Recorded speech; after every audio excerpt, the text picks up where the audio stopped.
വളരെ ശ്രദ്ധയോടെ കർത്താവിന്റെ പാദപീഠത്തിൽ നമ്മളായിരിക്കുമ്പോൾ ദൈവവചനം കേൾക്കുന്നതായ മാത്രയിൽ കർത്താവ് നമ്മുടെ ഹൃദയങ്ങളെ ഉണർത്തുവാൻ സഹായിക്കുമാറാകട്ടെ. Praise the lord. തിരുവചനം ഗ്രഹിക്കേണ്ടതുപോലെ ഗ്രഹിപ്പാൻ ദൈവം നമുക്ക് കൃപ നൽകുമാറാകണം. Praise the Lord.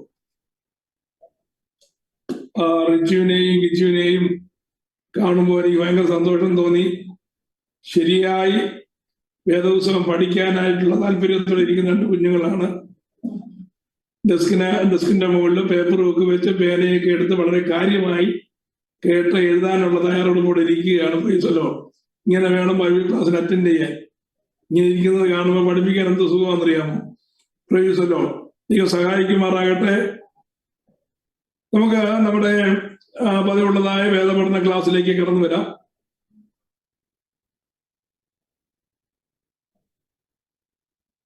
നിങ്ങൾക്ക് സ്ക്രീൻ കാണാമെന്ന് കരുതുന്നു.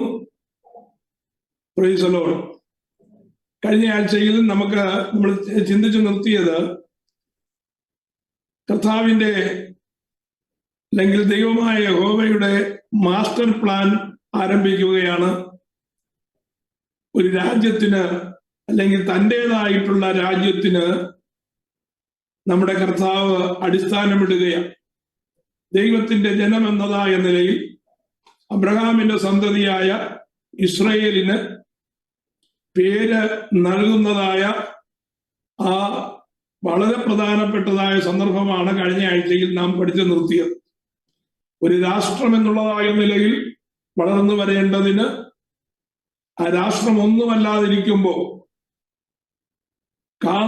രാഷ്ട്രം എന്നുള്ള നിലയിൽ ഒന്നും കാണാതിരിക്കുമ്പോൾ അവർക്ക് പാർക്കുവാനുള്ളതായ പാർപ്പിടമില്ല, ജനമില്ല, ഒന്നുമില്ലാതിരിക്കുമ്പോൾ തന്നെ ആ രാജ്യത്തിന് ഒരു പേര് നൽകി ആ രാജ്യത്തിന്റെ ഉദയം കുറിക്കുകയാണ് ദൈവം. Price the Lord. അന്ന് ആ ഉദയം കുറിച്ചതായ രാജ്യം ഇത്രയും വർഷങ്ങൾ കഴിഞ്ഞിട്ടും, ഏതാണ്ട് 3000-ലധികം വർഷങ്ങൾ കഴിഞ്ഞിട്ടും ആ രാജ്യം ഇന്നത്തെ ആധുനിക ലോകത്തിൽ ഏറ്റവും പ്രധാനപ്പെട്ടതായ രാജ്യമായി നിലകൊള്ളുന്നത് നാം ചിന്തിക്കുമ്പോഴാണ് ആരംഭത്തിങ്കലെ അവസാനവും അറിയുന്ന ദൈവത്തിന്റെ ദിവ്യജ്ഞാനത്തെ കുറിച്ച് നമുക്ക് അല്പമെങ്കിലും മനസ്സിലാക്കുവാനായിട്ട് കഴിയുകയുള്ളൂ. ദൈവിക ജ്ഞാനത്തെ കുറിച്ച് നമുക്ക് ഒരിക്കലും നമ്മുടെ ഭാവനയിൽ പോലും കാണാത്തതായ വിധത്തിൽ ദൈവത്തിന്റെ ജ്ഞാനം എന്ന് പറയുന്നത് അപ്രമേയമാണ്. ആ ജ്ഞാനത്തിന്റെ ഒരു ചെറിയ അംശം നമുക്ക് മനസ്സിലാക്കുവാൻ കഴിയുന്നത് ഇസ്രായേലിനെ നോക്കുമ്പോഴാണ്. ആ ഇസ്രായേലിന്റെ ആരംഭമാണ് കഴിഞ്ഞ ആഴ്ചയിൽ നാം പഠിച്ചു നിർത്തുവാനായിട്ട് ഇടയായിച്ചു. ഇനി നമുക്ക് അതുള്ളതായ ബന്ധത്തിൽ തുടർന്ന് അങ്ങോട്ട് പോകാം. യാക്കോബിന്റെ മടങ്ങി വരവാ. ഇവിടുന്ന് പദ്ദൻരാമിൽ നിന്ന് യാക്കോബ് മടങ്ങി വരിക. യാക്കോബ് മടങ്ങി വരുന്ന വഴിക്കാണ് ഏശാവിനെ ഭയന്നതും തനിക്കുള്ളതായ സകലതും അക്കരെ കടത്തിയതിന് ശേഷം യാബോക്ക് കടവിന്റെ തീരത്ത് യഹോവയായ ദൈവവുമായിട്ട് മല്ലുപിടിക്കുകയും ദൈവത്തിങ്കൽ നിന്ന് പ്രാപിക്കേണ്ടതായ അനുഗ്രഹം അതിൻ്റെതായ അളവിൽ യാക്കോബ് ഏറ്റെടുക്കുന്നതും നമ്മൾ ചിന്തിച്ചു കഴിഞ്ഞു. യാക്കോബ് അവിടുന്ന് വേണ്ടി യാത്ര ചെയ്യുകയാണ്. എങ്ങോട്ട്? തന്റെ പിതാവിന്റെ ഭവനത്തിലേക്ക്. ഒരിക്കൽ യഹോവയായ ദൈവം തനിക്ക് പ്രത്യക്ഷനാകുകയും തന്റെ പിതാവിന്റെ ഭവനത്തിലേക്ക് മടക്കി വരുത്താമെന്ന് തന്നോട് വാഗ്ദത്തം ചെയ്യുകയും ചെയ്തതായ ആ സ്ഥലത്തേക്കാണ് യാക്കോബ് മടങ്ങി വരേണ്ടത്. യാക്കോബ് മടങ്ങി വരുന്നതായ വഴിയാണ്. അങ്ങനെ മടങ്ങി വരുന്നതായ വഴിയിൽ യാക്കോബിന്റെ ജീവിതത്തിൽ വലിയ ഒരു പ്രശ്നത്തിൽ അവൻ അകപ്പെടുന്നത് കാണുവാനായിട്ട് കഴിയും. യാക്കോബിന്റെ കുടുംബവും. അത് എവിടെ വെച്ചാണെന്നറിയാമോ?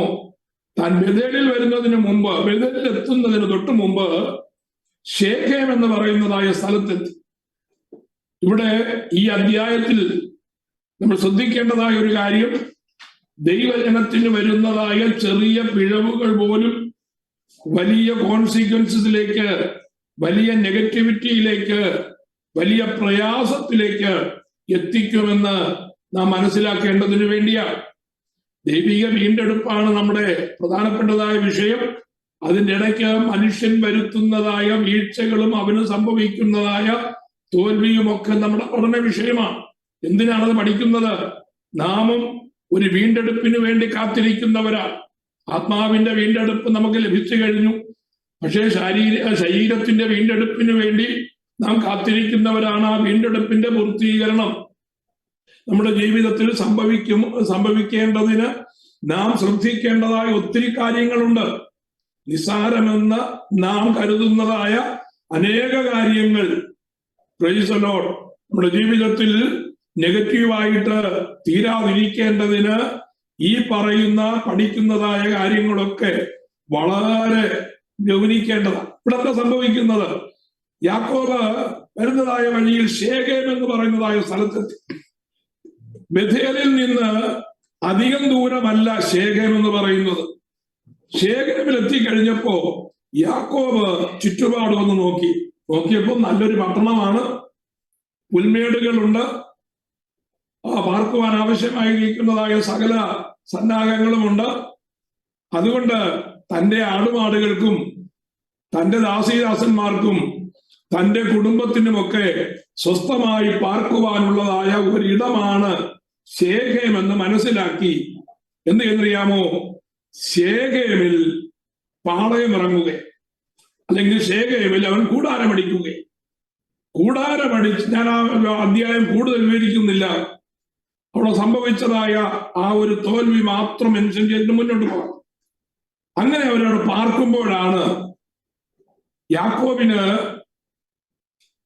യാക്കോബിന്റെ മക്കളുടെ കൂട്ടത്തിൽ മെൻഷൻ ചെയ്യപ്പെട്ടതായ ഒരു പുത്രിയുണ്ട്. അവരുടെ പേര് ദീന എന്ന. ദീന എന്ത് ചെയ്തു? ഒരു ദിവസം തന്റെ കൂടാരത്തിൽ നിന്നിറങ്ങി പട്ടണത്തിലേക്ക് പോയി ശേഖേമിലേക്ക് ചെന്നു. ശേഖേം പൗരന്മാരും ശേഖേമിന്റെ അധിപതിയുടെ മകൻ ഈ ദീനയെ കാണുവാനിടയായി. എന്തിനധികം പറയണം? ദീന വഷളാക്കപ്പെടുവാനിടയായി. ദീന വഷളാക്കപ്പെട്ടു എന്ന് കേട്ട് കഴിഞ്ഞപ്പോ അവിടെ വലിയ ഒരു പ്രശ്നം രൂപീകൃതമാകുകയാണ്. നമുക്ക് അധ്യായം ശ്രദ്ധിച്ച് വായിക്കുമ്പോ പിന്നത്തേതിൽ എന്താ സംഭവിക്കുന്നത്? യാക്കോബിന്റെ മക്കളായ ശിമയോനും ലേവിയും പ്രതികാരദാഹികളായി അവർ വാളുമെടുത്തുകൊണ്ട് എന്ത് ചെയ്തു? ശേഖേം പൗരന്മാരുടെ അടുക്കിലേക്ക് പോകുകയാണ്. വളരെ സൂത്രത്തിൽ കാര്യങ്ങളൊക്കെ സെറ്റിലാക്കാമെന്നുള്ളതായ ആ എഗ്രിമെന്റ് ഒക്കെ വെച്ചിട്ട് യാക്കോബിന്റെ കുടുംബം, യാക്കോബിന്റെ മക്കളും പറഞ്ഞതായ അതേ കണ്ടീഷനിൽ ശേഖേമിലെ എല്ലാ ആണുങ്ങളും എത്തി. ആണുങ്ങളെല്ലാം പരിച്ഛേദന ഏൽക്കാമെന്ന് പറഞ്ഞു. അങ്ങനെ പരിച്ഛേദന ഏൽക്കാമെന്നുണ്ടെങ്കിൽ ഞങ്ങളുടെ സഹോദരിയെ വിവാഹം കഴിച്ചുകൊണ്ട് പോകുന്നതിൽ ഞങ്ങൾക്ക് കുഴപ്പമില്ല. അങ്ങനെ ഒരു എഗ്രിമെന്റ് അവരുണ്ടാക്കുവാൻ ഇടയായി. പക്ഷേ അവരുടെ മനസ്സിലുണ്ടായിരുന്നതായ ആ ധാരണ അതല്ലായിരുന്നു. ഏതായാലും ശിമയോനും ലേവിയും വാളുമെടുത്ത് ആ ശേഖേം പൗരന്മാരെ ഒന്നൊഴിയാതെ നിഗ്രഹിച്ചു കളയുവാനായിട്ടിടയായി. യാക്കോബ് പറഞ്ഞു, എന്റെ മക്കൾ മുഖാന്തരം ഞാൻ ഈ ദേശത്ത് വല്ലാത്ത ഒരു ദുർഗന്ധത്തിലേക്ക്, വല്ലാത്തൊരു സിറ്റുവേഷനിലേക്ക് എത്തിച്ചേരുവാനിടയായി. എന്റെ മക്കൾ മുഖാന്തരം ഞാൻ ഈ ദേശനിവാസികളുടെ മുമ്പിൽ നാറുവാനിടയായി തീർന്നെന്ന് പറഞ്ഞ് യാക്കോബ് വിലപിപ്പാനിടയായി.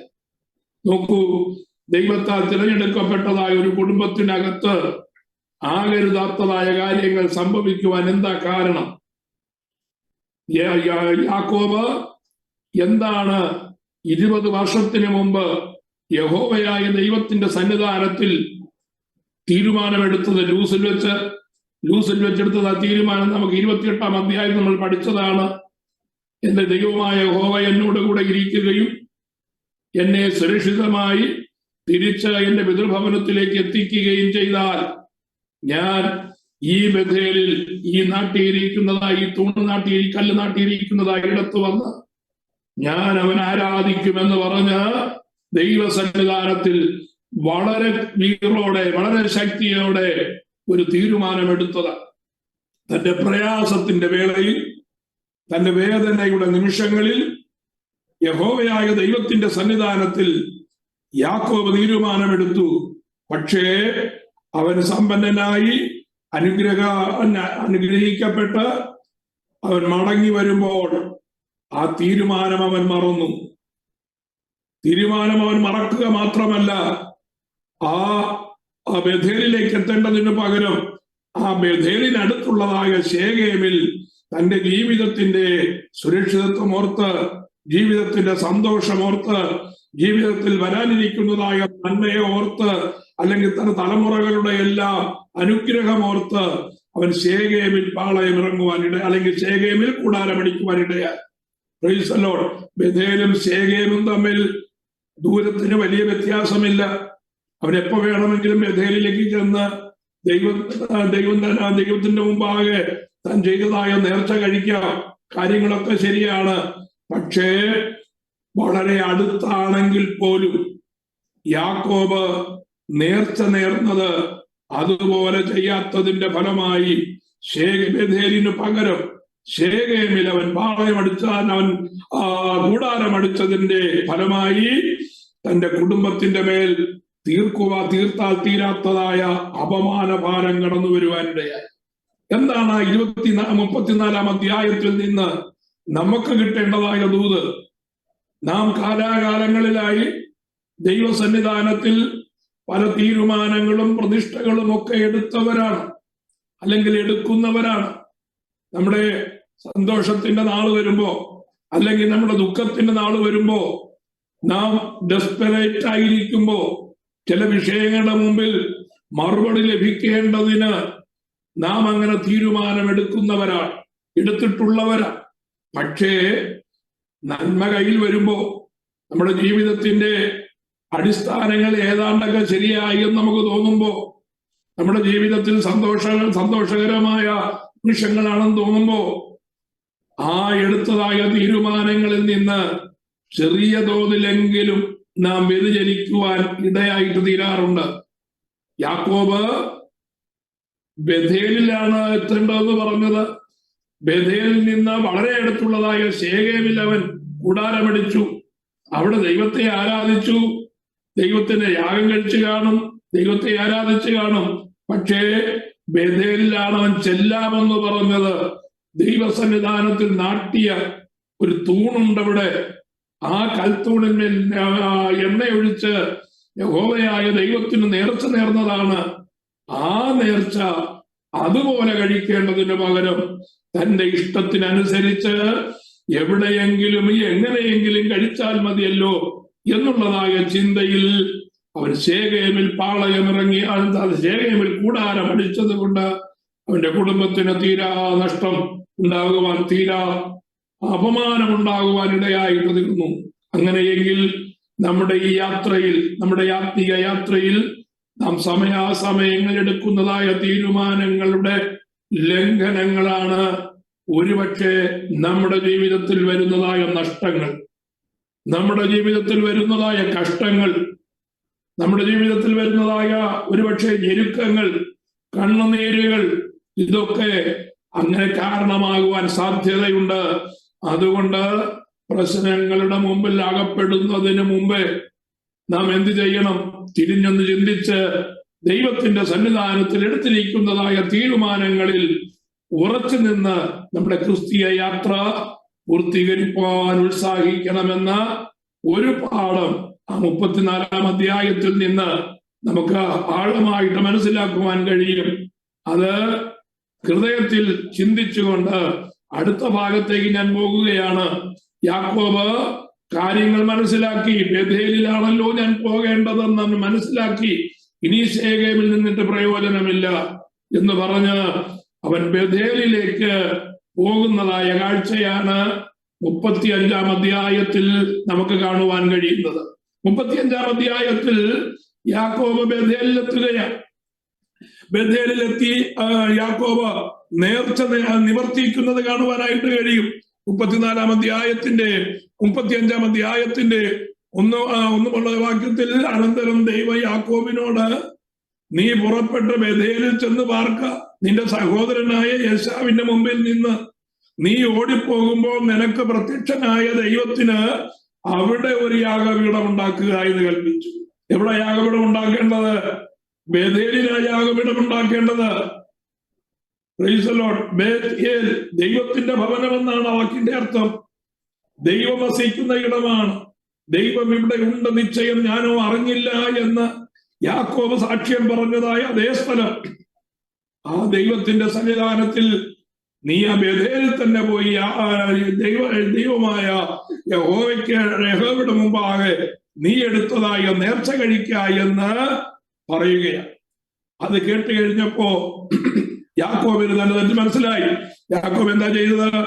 തന്റെ കുടുംബത്തോടും കൂടെയുള്ള എല്ലാവരോടും നിങ്ങളുടെ ഇടയിലുള്ള അന്യദേവന്മാരെ നീക്കിക്കളഞ്ഞ് നിങ്ങളെ തന്നെ ശുദ്ധീകരിപ്പാൻ യാക്കോബ് അവരോട് ആവശ്യപ്പെടുകയാണ്. ദൈവത്തെ ആരാധിക്കുവാൻ പോകുന്നവർ, ദൈവത്തിന്റെ പ്രത്യക്ഷത ജീവിതത്തിൽ അനുഭവിക്കണമെന്ന് താല്പര്യമുള്ളവർ എന്തു ചെയ്യണം? ബേഥേലിലേക്ക് പോകുമ്പോൾ ശ്രദ്ധിക്കേണ്ടത് നാം നമ്മെ തന്നെ ശുദ്ധീകരിക്കണമെന്നുള്ളതാണ്. എങ്ങനെയും പോയി, എവിടെയെങ്കിലും പോയി, എപ്പോഴെങ്കിലും പോയി ആരാധിക്കാമെന്നുള്ള ചിന്താഗതി തെറ്റാണ്. അതൊരിക്കലും അത് പാടില്ല. ദൈവം കൽപ്പിക്കുന്ന ഇടത്ത് ദൈവവുമായി സമ്പർക്കം ഒരിക്കൽ അനുഭവിച്ചതായ അതേ ഇടത്ത് നേർച്ച നേരുന്നതായ ആ ഇടത്ത് യാക്കോബ് കടന്നു പോകുവാനായിട്ട് തീരുമാനമെടുക്കുമ്പോ യാക്കോബ് പറഞ്ഞു, നിങ്ങളുടെ മധ്യത്തിൽ എന്തുണ്ട്? അന്യദേവന്മാരുണ്ട്. അന്യദേവന്മാരെ നീക്കിക്കളയണം. Praise the lord. പുതിയ നിയമത്തിൽ അന്യദേവൻ എന്നുള്ളതായ പദത്തിന് നമ്മുടെ ഹൃദയത്തിൽ ദൈവത്തിന്റെ സാന്നിധ്യത്തിന് ഉപരിയായി ആത്മീയ വിഷയത്തെക്കാൾ പ്രാധാന്യമായി നമ്മൾ എന്ത് കരുതുന്നോ അതാണ് ഐഡൽ, അതാണ് വിഗ്രഹം എന്ന് പറയുന്നത്. If we are giving a position other than the God's presence in our life, priority വേറെ ഏതെങ്കിലും ഒരു വിഷയത്തിന് if we are giving, then it will considered as an idol. അതുകൊണ്ട് കുഞ്ഞുകുട്ടികളായാലും ചെറുപ്പക്കാരായാലും വൃദ്ധരായാലും കുടുംബങ്ങളായാലും ദൈവത്തെക്കാൾ ഉപരി, ആത്മീയ വിഷയത്തെക്കാൾ ഉപരി പ്രാധാന്യം ഏതിന് കൊടുത്താലും ദൈവം അത് കൺസിഡർ ചെയ്യുന്നത് you are an idol worshipper എന്നുള്ള നിലയിലാണ്. അത് നമ്മൾ മനസ്സിലാക്കണം. അതുകൊണ്ട് നാം വിഗ്രഹങ്ങളെ വിട്ടുകളയണം. നാം ജീവിതത്തിൽ പ്രാധാന്യം കൊടുക്കുന്ന അതർ ദാൻ സ്പിരിച്വൽ തിങ്സ് പ്രാധാന്യം കൊടുക്കുന്ന വിഷയങ്ങളെ നാം അത് സെക്കൻഡറി ആക്കി മാറ്റി ദൈവസന്നിധാനത്തിൽ വിശുദ്ധീകരിക്കപ്പെടണമെന്നാണ് ദൈവം നമ്മെ കുറിച്ച് ആഗ്രഹിക്കുന്നത്. ഏതായാലും ബേഥേലിലെത്തി ദൈവത്തിന്റെ ആ നിർണയപ്രകാരം യാക്കോബ് എന്ത് ചെയ്തു? യാക്കോബ് അവിടെ യാഗം കഴിച്ചു. ദൈവം അവന് പ്രത്യക്ഷനാകുന്നതായ സന്ദർഭമാണ് നമുക്ക് 9 മുതലുള്ളതായ വാക്യങ്ങൾ വായിപ്പാൻ കഴിയുന്നത്. Chapter 35 versus 9 onwards. നമുക്ക് ആ വേഴ്സസ് 9 and 10 മാത്രം ഒന്ന് വായിക്കാം. യാക്കോബ് പദ്ദൻഅരാമിൽ നിന്ന് വന്ന ശേഷം ദൈവം അവന് പിന്നെയും പ്രത്യക്ഷനായി അവനെ അനുഗ്രഹിച്ചു. ദൈവം അവനോട്, നിന്റെ പേർ യാക്കോബ് എന്നല്ലോ, ഇനി നിനക്ക് യാക്കോബ് എന്നല്ല ഇസ്രയേൽ എന്ന് തന്നെ പേരാകണമെന്ന് കൽപ്പിച്ചവന് ഇസ്രയേൽ എന്ന് പേര്.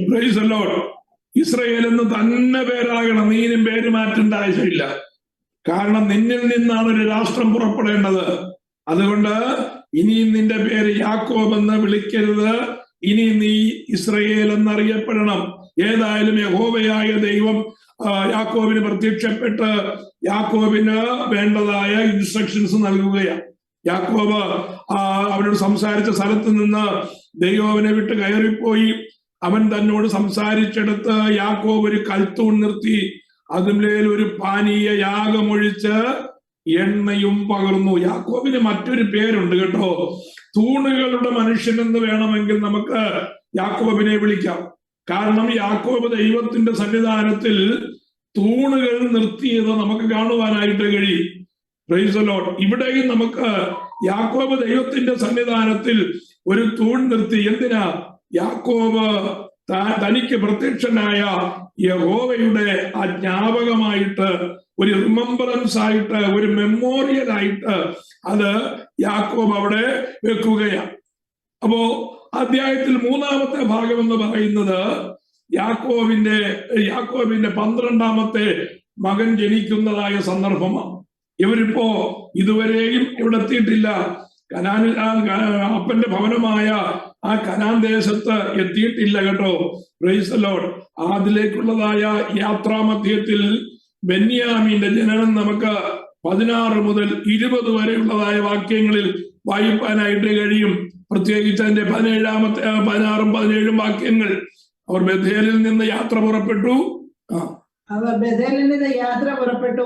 എഫ്രാത്തയിൽ എത്തുവാൻ അല്പദൂരം മാത്രമുള്ളപ്പോൾ റാഹേൽ പ്രസവിച്ചു. പ്രസവിക്കുമ്പോൾ അവൾക്ക് കഠിന വേദനയുണ്ടായി. അങ്ങനെ പ്രസവത്തിൽ അവൾക്ക് കഠിന വേദനയായിരിക്കുമ്പോൾ സൂതികർമ്മിണി അവളോട് ഭയപ്പെടേണ്ട, ഇതും ഒരു മകനായിരിക്കുമെന്ന് പറഞ്ഞു. എന്നാൽ അവൾ മരിച്ചുപോയി. ജീവൻ പോകുന്ന സമയം അവൾ അവന് ബെനോനി എന്ന് പേരിട്ടു.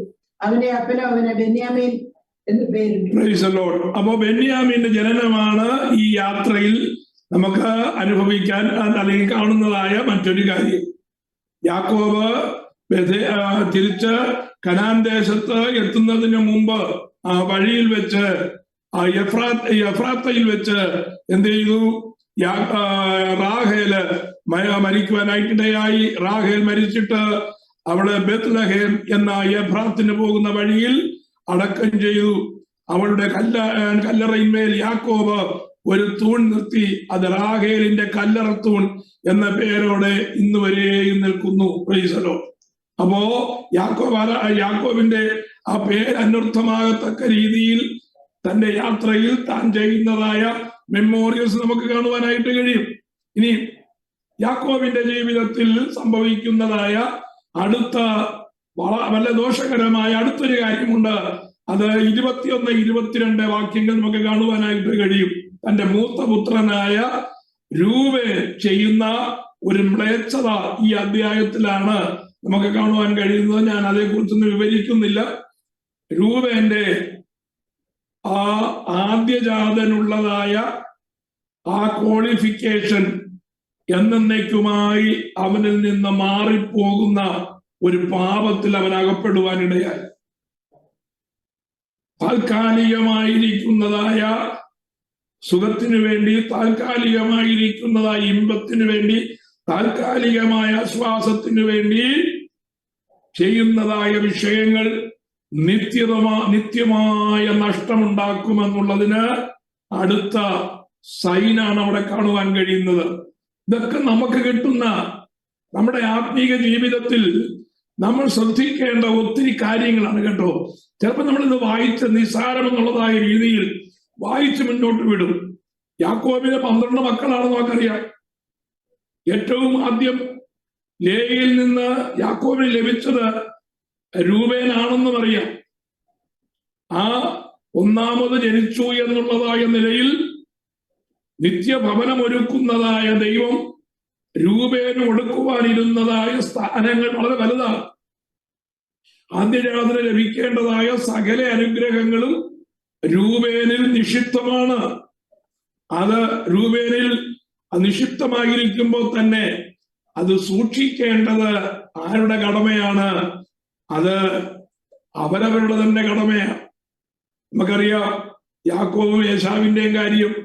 ഏശാവ് ഒന്നാമത് അമ്മയുടെ ഉദരത്തിൽ നിന്ന് പുറത്തു വന്നു എന്നുള്ള ഏക കാരണത്താൽ ഏശാവിനുള്ളതായിരുന്നു എന്ത്? ആ ആദ്യജാതനുള്ളതായ അനുഗ്രഹങ്ങൾ മുഴുവൻ. ഏതാനും ചില നിമിഷങ്ങളുടെ വ്യത്യാസമേ ഉള്ളൂ. ആ നിമിഷങ്ങളുടെ വ്യത്യാസമാണെങ്കിൽ പോലും ഏശാവിന് ലഭിക്കേണ്ടതായിരുന്നു ആ ആദ്യജാതനുള്ളത് അനുഗ്രഹങ്ങൾ മുഴുവനും.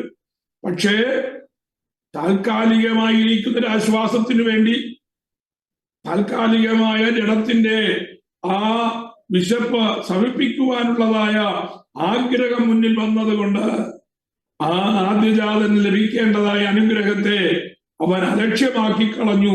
പിന്നത്തേതിൽ നിലവിളിയോടെ അടുത്തു ചെന്നിട്ടും അവനെ ലഭിപ്പാൻ ഇടയായിട്ട് തീർന്നില്ല എന്ന എബ്രായ ലേഖനത്തിൽ നാം വായിക്കുന്നത് പോലെ തന്റെ ആ വലിയ അനുഗ്രഹം ചെറിയ തെറ്റിന്റെ മുമ്പിൽ നഷ്ടപ്പെടുത്തുവാനിടയായി.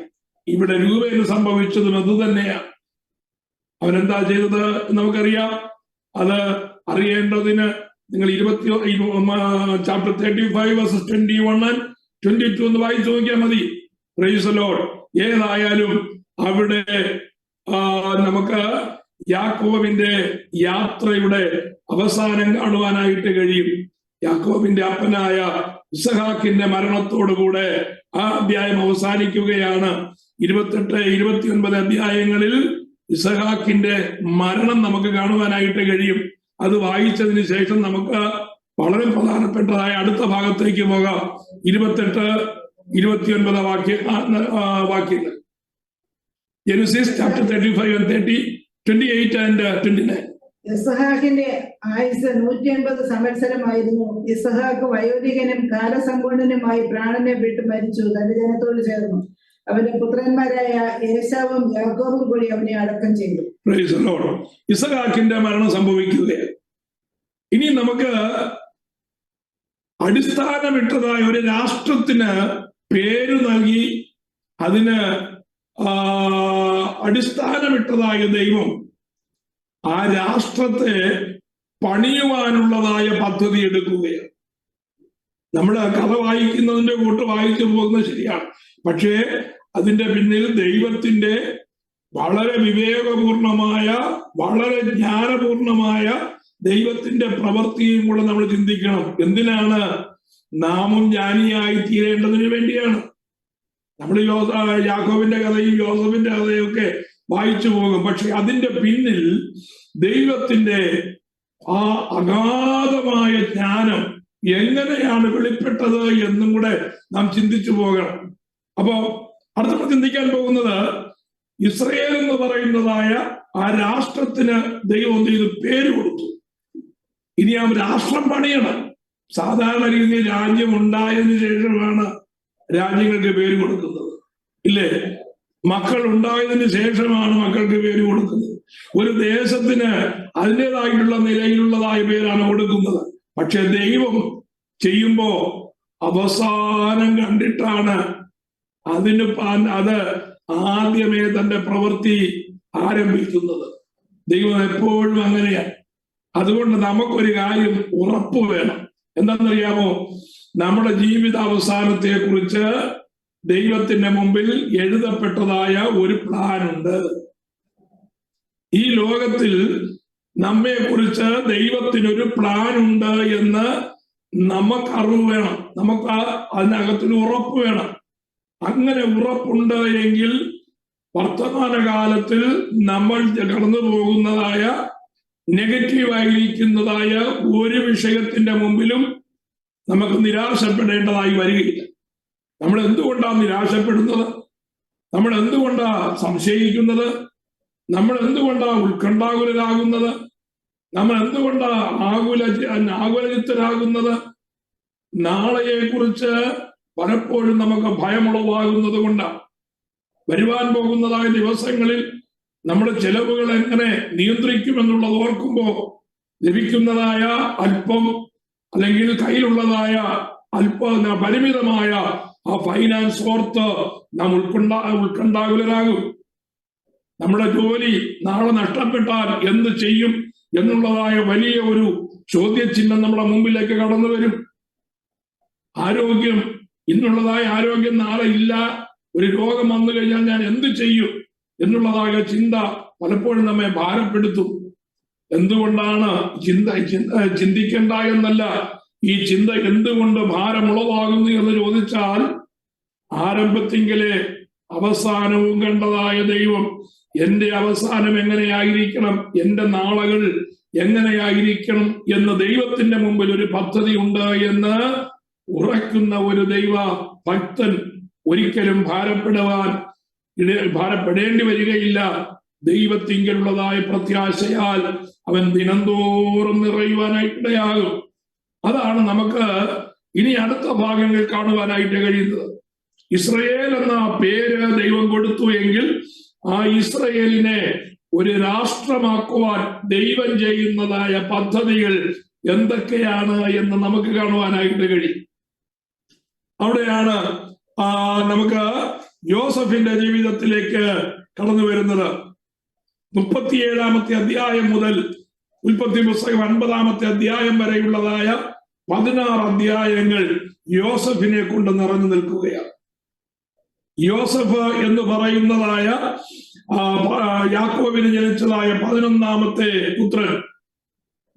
യാക്കോബിന്റെ മുമ്പിൽ അവൻ ആദ്യജാതനുള്ളതായ അനുഗ്രഹം അല്ലെങ്കിൽ ആദ്യജാതനുള്ളതായ കൺസിഡറേഷനോട് കൂടിയാണ് യോസഫിനെ നമുക്ക് അടുത്തത് പരിചയപ്പെടുത്തുന്നത്. 37-ാം അധ്യായത്തിലാണ് യോസഫിനെ നമുക്ക് പരിചയപ്പെടുത്തുന്നത്. യോസഫ് യാക്കോബിന്റെ ഇഷ്ടപുത്രനായി മാറുകയാണ്. ഇഷ്ടപുത്രനായി മാറ്റപ്പെടുന്നതിന് യാക്കോബ് തന്റെ മകനായ യോസഫിന് അവന് 17 വയസ്സായപ്പോ ഒരു മനോഹരമായ നിലയങ്കി അവന് കൊടുക്കുകയാണ്. വളരെ മനോഹരമായ ഒരു നിലയങ്കി. യാക്കോബിന്റെ സ്റ്റാറ്റസിനൊത്തവണ്ണം, യാക്കോബിന്റെ ധനസമ്പത്തിനൊത്തവണ്ണം ഒരു വിശേഷപ്പെട്ടതായ നിലയങ്കി ആർക്ക് കൊടുത്തു? യോസഫിന് കൊടുത്തു. തന്റെ കഴുത്തുന്നത് പാദം വരെ നീളമുള്ളതായ ഒരു നിലയങ്കി. എന്താണ് ആ നിലയങ്കിയുടെ അർത്ഥം എന്ന് ചോദിച്ചാൽ ഇത്രയേ ഉള്ളൂ. Price the Lord. ആ നിലയങ്കി യാക്കോബ് കൊടുത്തത് കൊണ്ട് രൂപേന് കൊടുക്കുവാനിരുന്നതായ ആദ്യജാതന്റെ അനുഗ്രഹം യോസഫെ ഞാൻ നിനക്ക് തരികയാണെന്ന് പറഞ്ഞാണ് അതിന്റെ അടയാളമായിട്ടാണ് ആ നിലയങ്കി ആർക്ക് നൽകിയത്? യോസഫിന് നൽകിയത്. വെറും സ്നേഹം കൊണ്ട് മാത്രമല്ല, ഇഷ്ടപുത്രനായതുകൊണ്ട് മാത്രമല്ല. രൂപേൻ തന്റെ ആദ്യജാതനുള്ളതായ അവകാശം തന്റെ അവിവേകം നിമിത്തം നഷ്ടപ്പെടുത്തി കഴിഞ്ഞപ്പോ യാതൊരു കാരണവശാലും യോഗ്യതയില്ലാതിരുന്ന 11-ാമനായി ജനിച്ച യോസഫിനെ യാക്കോബ് എന്ത് ചെയ്തു? ആ ജ്യേഷ്ഠാവകാശം, ആ കുടുംബത്തിന്റെ ജ്യേഷ്ഠാവകാശം കൈമാറ്റം ചെയ്യുവാൻ ആഗ്രഹത്തോടുകൂടെ അവന് നിലയങ്കി നൽകുകയാണ്. യോസഫ് പിതാവിന്റെ ഇഷ്ടപുത്രൻ എന്നുള്ളതായ നിലയിലാണ് നമുക്ക് കാണുവാനായിട്ട് കഴിയുന്നത്. Chapter 37 versus 1 to 4. ഒന്നാമത് ഇനി യോസഫിനെ കുറിച്ച് ചിന്തിക്കുമ്പോ യോസഫിന്റെ ജീവിതത്തിൽ നമുക്ക് യോസഫിന്റെ ജീവിതത്തെ കുറിച്ച് പഠിക്കേണ്ടതിന്, യോസഫിന്റെ ജീവിതത്തെ കുറിച്ച് പഠിക്കുമ്പോ യോസഫ് എന്ന് പറയുന്ന ഒരു വ്യക്തിയെ കുറിച്ചല്ല നമ്മൾ ചിന്തിക്കുന്നത്. ആ വ്യക്തിയെ കുറിച്ച് മാത്രമല്ല നമ്മൾ ചിന്തിക്കേണ്ടത്. യോസഫിനെ ദൈവം തന്റെ പദ്ധതിക്ക് വേണ്ടി എങ്ങനെ രൂപപ്പെടുത്തി എന്നുള്ളതാണ് ചിന്തിക്കേണ്ടത്. അതുമൂലം ദൈവം പണിയുവാനിരിക്കുന്നതായ ഒരു രാഷ്ട്രം എങ്ങനെ മെനയപ്പെട്ടു എന്നാണ് ചിന്തിക്കേണ്ടത്. നാം സൺഡേ സ്കൂളിൽ പഠിപ്പിക്കുമ്പോ യോസഫിനെ കുറിച്ച് പഠിപ്പിച്ചങ്ങ് വിടും. യോസഫ് എന്ന് പറയുന്ന ആ വ്യക്തിയിൽ മാത്രം നമുക്ക് ശ്രദ്ധ കൊടുക്കത്തക്ക രീതിയിൽ യോസഫ് എന്ന് പറയുന്നത് തന്റെ ഗുണങ്ങൾ കൊണ്ട് പ്രാധാന്യമുള്ളതായ ഒരു വ്യക്തി എന്നുള്ളതായ നിലയിൽ നാം സൺഡേ സ്കൂളിൽ യോസഫിനെ കുറിച്ച് പഠിച്ചിട്ടുണ്ട്, പഠിപ്പിക്കുന്നുണ്ട്. അങ്ങനെയാണ് നമ്മൾ സൺഡേ സ്കൂളിൽ പഠിച്ചേക്കുന്നത്. തെറ്റൊന്നല്ല. പക്ഷേ മനസ്സിലാക്കേണ്ടതായ വിഷയത്തിന്റെ ഒരു ചെറിയ അംശം പോലും നമ്മൾ യോസഫിനെ കുറിച്ച് പഠിച്ചപ്പോൾ മനസ്സിലാക്കിയില്ല എന്നുള്ളതാണ് വേദപുസ്തക പഠനത്തിൽ നമ്മൾക്ക് വരുന്നതായ ന്യൂനതകൾ. ആ യോസഫ് വാഴ്ത്തപ്പെട്ട കർത്താവായ യേശു ക്രിസ്തുവിന് നിഴലായി നിൽക്കുന്നു എന്നും കൂടെ നാം പഠിക്കുമ്പോഴാണ് ആ യോസഫ് എന്ന് പറയുന്നതായ വ്യക്തിയിൽ കൂടെ ദൈവം ചെയ്തെടുത്തതായ ആ വലിയ കാര്യങ്ങളുടെ ഒരു വലിയ പട്ടിക നമ്മുടെ മുമ്പിൽ നിരന്നു വരുന്നത്. Price the Lord. അപ്പോ ശ്രദ്ധിക്കുക, ഇവിടെ യോസഫ് പ്രത്യേകിച്ച് കാരണമൊന്നുമില്ലാതെ സഹോദരന്മാർ പകയ്ക്കപ്പെടുന്നു എന്ന് നമ്മൾ വിചാരിക്കരുത്.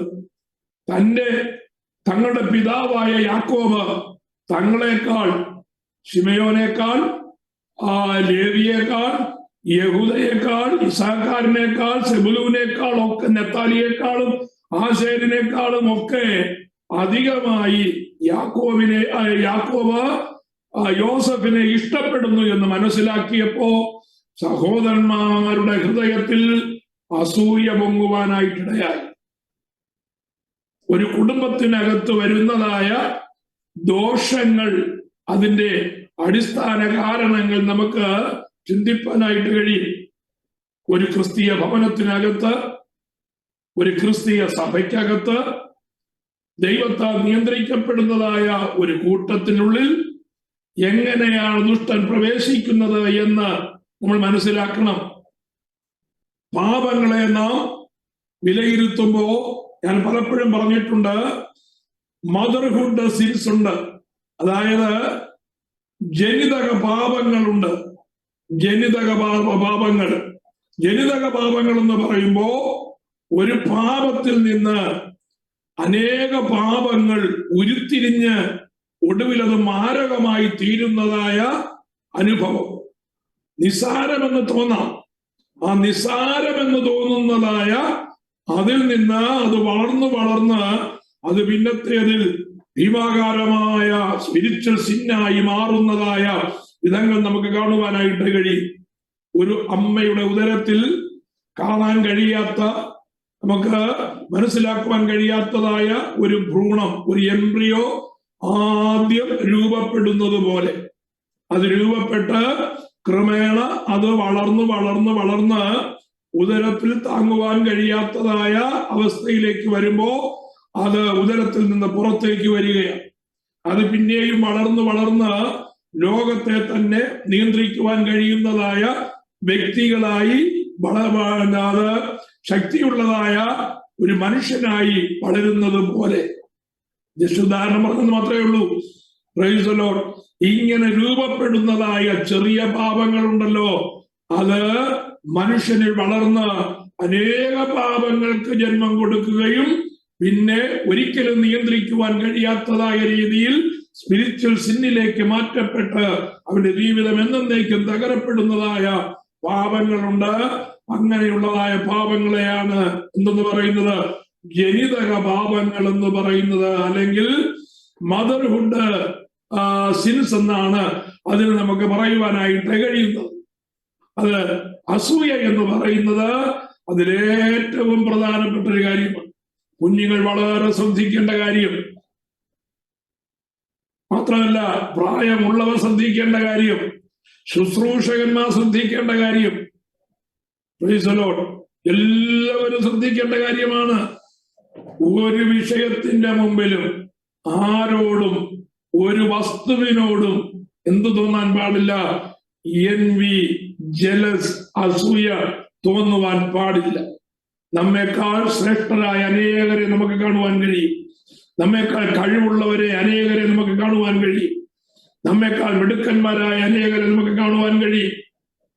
ദൈവമാണ് ഓരോരുത്തർക്കും കഴിവ് കൊടുക്കുന്നത്.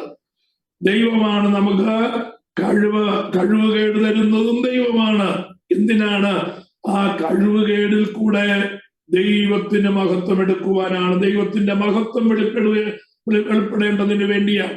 അതുകൊണ്ട് എനിക്ക് കഴിവില്ല എന്ന് പറഞ്ഞ് ആരും പിന്മാറി നിൽക്കരുത്. കഴിവില്ല എന്ന് പറഞ്ഞ് ദൈവകൃപയിൽ ആശ്രയിക്കുമ്പോഴാണ് നമ്മിൽ കൂടെ ദൈവത്തിന്റെ മഹത്വം വെളിപ്പെടുന്നത്.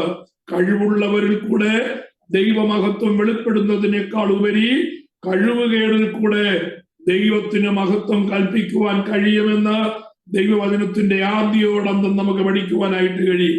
ഒരൊറ്റ വ്യക്തിയെ നമുക്ക് വീണ്ടും ഉദാഹരണമായിട്ട് എടുക്കാം. മറ്റാരുമല്ല, മോശ കഴിവിന്റെ അങ്ങ് അറ്റത്തെ പദമായിരുന്നു മോശ. ഈജിപ്തിൽ സകലവിധ ജ്ഞാനത്തിനും നൈപുണ്യം നേടിയ, സകലവിധ വിദ്യാഭ്യാസ സംബന്ധമായ, സൈനിക സംബന്ധമായ, ഫൈനാൻസ് സംബന്ധമായ, മാർഷ്യൽ സംബന്ധമായ സകല കാര്യങ്ങൾക്കും നൈപുണ്യം നേടിയതായ മോശയെ കൊണ്ട് ഒന്നും ചെയ്യുവാൻ ദൈവത്തിനിടയായില്ല. അവനെ കൊണ്ട് ഒന്നും ദൈവം ചെയ്യിച്ചില്ല. 40 വർഷം കഴിഞ്ഞ് അവനെ ആ സിറ്റുവേഷനിൽ നിന്നേ ഓടിച്ചു കളഞ്ഞു. ഓടിച്ചിട്ട് അടുത്ത 40 വർഷം അവനെ എന്താക്കി മാറ്റി? അവനെ വെറും സീറോയാക്കി മാറ്റി. ഒരു കഴിവില്ലാത്തവനായി, സംസാരിക്കാൻ പോലും അറിയാൻ കഴിയില്ലാത്തവനെ പോലെ, ഒന്നും ചെയ്യുവാൻ കഴിവില്ലാത്തവനെ പോലെ അവൻ എന്തായി മാറി? അവൻ കഴിവുകേടിന്റെ പര്യായമായി മാറി. കഴിവിന്റെ പര്യായമായിരുന്നതായ മോശയെ കഴിവുകേടിന്റെ പര്യായമാക്കി മാറ്റിയത് ആരാണ്? ദൈവമാണ് മാറ്റിയത്. എന്നിട്ട് ആ കഴിവുകേടിനെയാണ് ദൈവം എന്താക്കി മാറ്റിയത്? ദൈവത്തിന്റെ മഹത്വം വെളിപ്പെടുന്ന, ദൈവത്തിന്റെ മുമ്പാകെ ഏറ്റവും ഇഷ്ടപ്പെടുന്നതായ, ദൈവം ഏറ്റവും ഇഷ്ടപ്പെടുന്നതായ തന്റെ ദാസനാക്കി മാറ്റി. Price the Lord. ഒരു വലിയ ജനത്തെ നയിക്കുവാൻ നായകനാക്കി മാറ്റിയത് ദൈവത്തിന്റെ കരങ്ങളാണ്. അങ്ങനെയെങ്കിൽ കഴിവുകേടിനെ ഓർത്ത് നാം ഭാരപ്പെടേണ്ട കാര്യമില്ല. 100 പേർ കഴിവുള്ളവരാകട്ടെ, നമുക്ക് മുമ്പിലുള്ളതായ 500 പേർ കഴിവുള്ളവരാകട്ടെ, ആ കഴിവുള്ളവരുടെ മധ്യത്തിൽ ഞാൻ ഒന്നുമില്ല എന്ന് പറഞ്ഞ് നാം നിരാശപ്പെട്ടു പോകുവാനല്ല, കഴിവുകേടിനെ ദൈവമഹത്വമാക്കി മാറ്റുവാൻ കഴിവുള്ള ദൈവത്തിൽ ഞാൻ ആശ്രയിക്കുന്നു എന്ന് പറഞ്ഞ് പരിപൂർണമായ ആശ്രയം ദൈവസന്നിധിയിൽ വെക്കുന്നതായ ഒരു ദൈവ പൈതലിനെ സംബന്ധിച്ച് നിരാശപ്പെടുവാൻ ഇടയാകുകയില്ല എന്ന് മനസ്സിലാക്കണം. ഞാൻ പറഞ്ഞു വന്നത് അസൂയ എന്നുള്ളതായ വിഷയമാണ്. എന്തുകൊണ്ടാ സഹോദരന്മാർക്ക് അസൂയ തോന്നുവാൻ കാരണം? 11-ാമനായ യോസഫിന് തങ്ങൾക്ക് കിട്ടേണ്ടതായ നന്മ ശിമയോന് ലഭിക്കാമായി. രൂപേന് കൊടുത്തില്ലെങ്കിൽ ശിമയോന് കൊടുക്കാമായിരുന്നു. ശിമയോന് കിട്ടിയില്ലെങ്കിൽ ലേവിക്ക് ആ സ്ഥാനം കൊടുക്കാമായിരുന്നു. ലേവിക്ക് കൊടുത്തില്ലെങ്കിലോ യഹൂദയ്ക്ക് ആ സ്ഥാനം കൊടുക്കാമായിരുന്നു. പക്ഷേ അവർക്കാർക്കും ലഭിക്കേണ്ടതായ അത് ലഭിക്കാതിരുന്നു കഴിഞ്ഞപ്പോ ലഭിച്ചവനെ നോക്കി അസൂയപ്പെടുവാനിടയായി. അസൂയ എന്തിലേക്ക് വഴിമാറി? പകയിലേക്ക് വഴിമാറി. പക എന്തിലേക്ക് വഴിമാറും? കോപത്തിലേക്ക് വഴിമാറും. കോപം എന്തിലേക്ക് വഴിമാറി? വഞ്ചനയിലേക്ക് വഴിമാറി. വഞ്ചന എന്തിലേക്ക് വഴിമാറി? ഒടുവിൽ സഹോദര കൊലപാതകത്തിലേക്ക് അവസാനിക്കുവാനിടയായി. ദൈവം ഇറങ്ങി വന്ന് യോസഫിനെ രക്ഷിച്ചില്ലായിരുന്നുവെങ്കിൽ ഈ 10 പേരും കൊലപാതകികളുടെ ലിസ്റ്റിലേക്ക് അവർ മാറ്റപ്പെടുമായിരുന്നു. ഞാൻ പറഞ്ഞു വന്നത് അസൂയ നമ്മുടെ ജീവിതത്തിൽ ജനിതക പാപങ്ങളുടെ 1-2 പാപങ്ങൾ ഞാൻ പറയാം. കോപം അത് ജനിതക പാപമാണ്. അസൂയ ജനിതക പാപമാണ്. ഈർഷ്യ ജനിതക പാപമാണ്. ഇങ്ങനെ കാണുന്നതായ നിരയിലുള്ളതായ സകല പാപങ്ങളും. അതുകൊണ്ട് ഇതൊന്നും നമ്മുടെ ഹൃദയത്തിൽ പേര് പറയുക പോലും അരുത് എന്ന് പറഞ്ഞ് ഞാൻ മുമ്പോട്ട് പോകുകയാ. സ്വന്തം സഹോദരന്മാരാൽ ഞാൻ പകയ്ക്കപ്പെടുവാനിടയായി. Chapter 37 versus 5 and 6. അപ്പോൾ ജോസഫിന്റെ ജീവിതത്തിലെ 7 സ്റ്റേജസ് ഉണ്ട്. ദൈവത്തിന്റെ പ്രവൃത്തി ജോസഫിൽ കൂടെ എങ്ങനെ വെളിപ്പെടുന്നു എന്നും അത് ദൈവത്തിന്റെ പദ്ധതിക്ക് എങ്ങനെ പ്രയോജനപ്പെട്ടു എന്നും അത് നിത്യതയ്ക്ക് വേണ്ടി ദൈവം എങ്ങനെ കരുതി എന്നും മനസ്സിലാക്കേണ്ടതിന് യോസഫിന്റെ ആ ജീവിതത്തെ നമുക്ക് 7 സ്റ്റേജസ് ആക്കി വേർതിരിച്ച് പഠിക്കുന്നത് വളരെ നല്ലതാണ്. അതുകൊണ്ട് യോസഫിന്റെ ജീവിതത്തെ ഞാൻ 7 സ്റ്റേജസ് ആക്കി മാറ്റാൻ പോകുകയാണ്.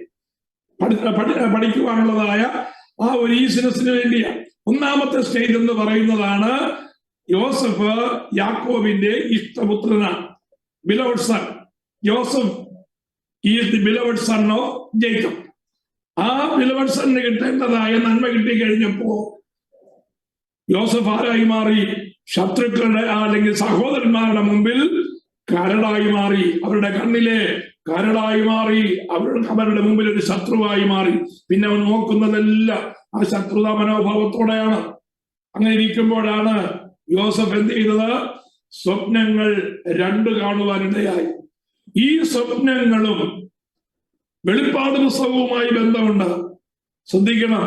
നാം യോസഫിന്റെ സ്വപ്നം പറഞ്ഞു വിടാറുണ്ട്, ഇല്ലേ? യോസഫിന്റെ സ്വപ്നം പറഞ്ഞു വിടാറുണ്ട്. യോസഫിന്റെ കഥയും പറഞ്ഞു വിടാറുണ്ട്. ഈ യോസഫ് വെളിപ്പാട് പുസ്തകം ശരിയായി വ്യാഖ്യാനിക്കണമെങ്കിൽ ഈ ഭാഗം എടുത്തെങ്കിലേ നമുക്ക് ശരിയായി വ്യാഖ്യാനത്തിലേക്ക് വരാനായിട്ട് പറ്റുകയുള്ളൂ. അപ്പോ വെളിപ്പാട് പുസ്തകം മനസ്സിലാക്കണമെങ്കിൽ ഈ കാര്യവും മനസ്സിലാക്കണം. വെറുതെ യോസഫിന്റെ കഥ പറഞ്ഞ് വായിച്ചങ്ങ് പോയാ പറ്റത്തില്ല. വെളിപ്പാട് പുസ്തകം ചെല്ലുമ്പോ ചില ഭാഗം ചെല്ലുമ്പോൾ നമ്മൾ തപ്പിത്തളർന്ന് നിൽക്കും. അവിടെ പിന്നെ സംശയങ്ങൾ ഉണ്ടാകും, വേറെ പല വ്യാഖ്യാനങ്ങളിലേക്കൊക്കെ മാറ്റപ്പെടുവാൻ ഇടയായിട്ട് തീരും. അപ്പൊ യോസഫ് എന്ത് ചെയ്തു? 2 സ്വപ്നങ്ങൾ കാണുവാനായിട്ടിടയായി. ആ സ്വപ്നങ്ങൾ വ്യാഖ്യാനിച്ചതാരാണ്? യാക്കോബ് തന്നെ ആ സ്വപ്നങ്ങൾ വ്യാഖ്യാനിച്ചു. പക്ഷേ സഹോദരന്മാർ അത് കേട്ട് കഴിഞ്ഞപ്പോ ആ ഇഷ്ടപുത്രൻ എന്നുള്ളതായ ആ നിലയിൽ നിന്ന് യോസഫ് അല്പം യാക്കോബിന്റെ മുമ്പിൽ പോലും അല്പം ഡൗൺ ആയി തീരുവാനിടയായി. സഹോദരന്മാർ നേരത്തെ തന്നെ വിടക്കെന്നെണ്ണി. പക്ഷേ ആ യോസഫ് കണ്ടതായ സ്വപ്നം യാക്കോബിനോട് പറഞ്ഞു കഴിഞ്ഞപ്പോ യാക്കോബ് യോസഫിനോട് അല്പം നീരസപ്പെട്ടു. അല്പമല്ലായിരിക്കാം, പക്ഷെ ആ വാക്കുകൾ നമുക്ക് അങ്ങനെ മനസ്സിലാക്കുവാൻ കഴിയുന്നത് അല്പമല്ലാത്തതായ നീരസം യാക്കോബിന് യോസഫിനോടുണ്ടായി. യോസഫ് പറയുകയാണ്, ഞാനും നിന്റെ അമ്മയും നിന്റെ സഹോദരന്മാരെല്ലാവരും നിന്നെ നമസ്കരിക്കുമെന്നാണോ നീ പറഞ്ഞു വരുന്നത്? നീ ഞങ്ങളെക്കാളൊക്കെ ഉന്നതനായി തീരുമോ എന്ന് ചോദിച്ച് യോസഫിനോട് കയർക്കുന്ന, യോസഫിനോട് ദേഷ്യപ്പെടുന്ന ഒരു സന്ദർഭം നമുക്ക് കാണുവാനായിട്ട് കഴിയും. നോക്കൂ, ആ ഇഷ്ടപുത്രൻ എന്നുള്ളതായ ആ നിലയിൽ നിന്ന് യോസഫിന് ഒരു സ്ഥാനഭ്രംശം സംഭവിക്കുകയാണ്. പക്ഷെ മനുഷ്യൻ തള്ളിയാലും ദൈവം തള്ളുകയില്ല. മനുഷ്യൻ മാറ്റിയാലും ദൈവം മാറ്റുകയില്ല. തന്റെ പദ്ധതി നിറവേറ്റുവാൻ, ഇസ്രയേലിനെ ഇസ്രയേലാക്കി മാറ്റുവാൻ ദൈവം ഒരു വ്യക്തിയെ തിരഞ്ഞെടുക്കുവാൻ ആഗ്രഹിച്ചെങ്കിൽ ആ വ്യക്തിയിൽ ദൈവത്തിന്റെ ഹിതം നിശ്ചയമായും മാറ്റപ്പെടാതെ തുടരും. ആ വ്യക്തി ദൈവഹിതത്തിനായി നിൽക്കുന്നിടത്തോളം. തൽക്കാലം ഞാനിവിടെ നിർത്തുന്നതിന് മുമ്പ് ഒരു സ്പിരിച്വൽ മെസ്സേജ് ആഴമായി ഞാൻ പറഞ്ഞ് അവിടെ നിർത്തുവാൻ ആഗ്രഹിക്കുകയാണ്. യോസഫാണ് പിന്നെ ഇനി ഇസ്രയേലിന്റെ അടിസ്ഥാനമിടുവാൻ, അല്ലെങ്കിൽ ഇസ്രയേൽ രാഷ്ട്രമായി തീരുവാൻ ബേസിക് റീസണായി മാറുന്നത് യോസഫാണ്. ആ യോസഫിനെ ഒരുപക്ഷെ അങ്ങനെ കണ്ടുകൊണ്ടായിരിക്കാം, ഞാൻ പറയുന്ന വാക്ക് ശ്രദ്ധിക്കണം, കണ്ടുകൊണ്ടാണെന്നല്ല, കണ്ടുകൊണ്ടായിരിക്കാം യാക്കോബ് യോസഫിനെ ആദ്യജാതൻ എന്നുള്ളതായ നിലയിലേക്ക് കൊണ്ടുവന്നത്. പക്ഷേ മനുഷ്യന്റെ ധാരണയ്ക്ക് വ്യത്യാസം വരും, മനുഷ്യന്റെ കരുതലിന് വ്യത്യാസം വരും, മനുഷ്യന്റെ സ്നേഹത്തിന് താഴ്ച വരും, മനുഷ്യന്റെ കരുതൽ ഒരുപക്ഷെ നഷ്ടപ്പെടുന്നതായ അനുഭവത്തിലേക്ക് വരും. എന്നാൽ ദൈവത്തിന് യോസഫിനെ കുറിച്ച് വളരെ ആഴമായ, യോസഫിന് പോലും മനസ്സിലാക്കുവാൻ കഴിയാത്ത വലിയ ആഴമായ പദ്ധതി യോസഫിനുണ്ടായിരുന്നത് കൊണ്ട് ദൈവത്തിന്റെ കരം യോസഫിൽ നിന്ന് മാറിയില്ല. യാക്കോബ് അവനെ ഒരുപക്ഷെ ദ്വേഷിപ്പാൻ അല്ലെങ്കിൽ ദേഷ്യപ്പെടുവാൻ ഇടയായിട്ട് തീർന്നു. ആ സ്വപ്നത്തോടുകൂടെ സഹോദരന്മാർ അവനെ ഏറ്റവും അധികം പകച്ചു എന്ന് എഴുതിയേക്കുന്നത്. ഇവിടെ ഉപയോഗിച്ചിരിക്കുന്നതായ പദപ്രയോഗം വളരെ ആഴമുള്ളതാണ്. ഇനി ഒരിക്കലും അവനുമായിട്ട് അടുക്കുവാൻ കഴിയത്തില്ല. അവൻ ഞങ്ങളുടെ കൂടെ ഉള്ളിടത്തോളം കാലം ഞങ്ങൾക്കൊരു നന്മയും ഉണ്ടാകുകയില്ല എന്നുള്ളതായ നിലയിലേക്ക് അവന്റെ സഹോദരന്മാരെ കൊണ്ട് ആ ഒരു നിലയിലേക്ക് കൊണ്ടെത്തിക്കുവാൻ ഇടയായി. അതുകൊണ്ട് തരം കിട്ടിയാൽ യോസഫിനെ കൊല്ലുവാൻ പതിയിരിക്കുന്നതായ സഹോദരന്മാരുടെ കൂട്ടത്തിൽ കൂട്ടത്തിലുള്ളവനായി മാറിയാല് യോസഫ് തന്റെ ജീവിതത്തിൽ യാതൊരു സുരക്ഷിതമില്ലാത്ത ഒരവസ്ഥയിലേക്ക് യോസഫ് മാറ്റപ്പെടുവാൻ ഇടയായിട്ട് തീർന്നു. ആരൊക്കെ എന്തൊക്കെ ചെയ്താലും, എത്രയൊക്കെ പ്രതിസന്ധികൾ കടന്നു വന്നാലും ദൈവത്തിന്റെ പദ്ധതിക്ക് വേണ്ടി കണ്ടതായ ഒരു വ്യക്തിയുടെ മേൽ ദൈവത്തിന്റെ പദ്ധതി നിറവേറും. അതുകൊണ്ട് ധൈര്യമായിരിക്കുക, ബലത്തോടെ ആയിരിക്കാം, പ്രത്യാശയോടെ ആയിരിക്കാം. ദൈവമായ കർത്താവ് നമ്മെ സഹായിക്കട്ടെ എന്ന് പറഞ്ഞ് ഇന്നത്തെ ക്ലാസ്സിനെ അവസാനിപ്പിക്കുന്നു. കണ്ണുകളെ അടയ്ക്കാൻ നമുക്ക് പ്രാർത്ഥിക്കാം. ഇന്ന് നാം ചിന്തിച്ചതായ വേദഭാഗത്തിൽ നിന്ന് നമ്മെ ധൈര്യപ്പെടുത്തുന്ന, നമ്മുടെ ഹൃദയത്തിന് ബലം തരുന്ന ഏതെങ്കിലും ആലോചന നമ്മുടെ ഹൃദയത്തിൽ ലഭിച്ചിട്ടുണ്ട് എങ്കിൽ കർത്താവിന് സ്തോത്രം പറഞ്ഞ് ആലോചന നിലനിൽക്കുവാൻ സമർപ്പിച്ചാട്ടെ. ദൈവമായ കർത്താവ് നമ്മെ സഹായിക്കും. ദൈവകരം നമ്മുടെ മേലുണ്ടാകും.